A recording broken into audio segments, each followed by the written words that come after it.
Metro রেলের এক নারী যাত্রীকে বাংলা বাদ দিয়ে হিন্দিতে কথা বলতে জোরাজুরি করছেন আরেক নারী। এই ঘটনার একটি ভিডিও সোশ্যাল মিডিয়ায় ভাইরাল হয়েছে। হিন্দিতে কথা বলতে না পারা নারীকে বাংলাদেশি বলেও তাচ্ছিল্য করতে দেখা যায়।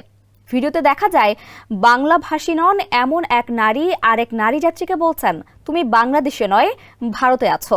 পশ্চিমবঙ্গ ভারতেরই অংশ, তাই তোমাকে হিন্দি বলতে হবে। ভারতে বাস করেও তুমি বাংলা জানো, কিন্তু হিন্দি জানো না।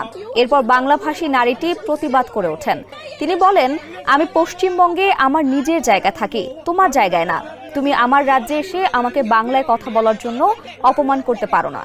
ঘটনার সময় মেট্রোর অন্যান্য যাত্রীরা উভয় নারীকে শান্ত করার চেষ্টা করেন।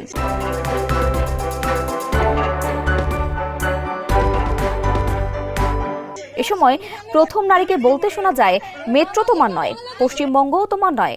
তখন চটে যান বাংলাভাষী নারীটি। তিনি কড়া ভাষায় বলেন, মেট্রো আমার, পশ্চিমবঙ্গ আমার। মেট্রো তৈরি হয়েছে বাংলার মানুষের ট্যাক্সের টাকায়, তোমার শহরের ট্যাক্সের টাকায় নয়। ভাষা নিয়ে দুই নারীর তর্কাতর্কি দ্রুতই তীব্র আকার ধারণ করে। ভারতের বিভিন্ন প্রদেশে হিন্দি চাপিয়ে দেওয়ার প্রবণতা নতুন নয়, তবে এই ঘটনার কেন্দ্রবিন্দু কলকাতা হওয়ায় বিষয়টি নিয়ে তীব্র প্রতিক্রিয়া দেখা গেছে। না আসে না, আমি বাংলায় থাকি, বাংলা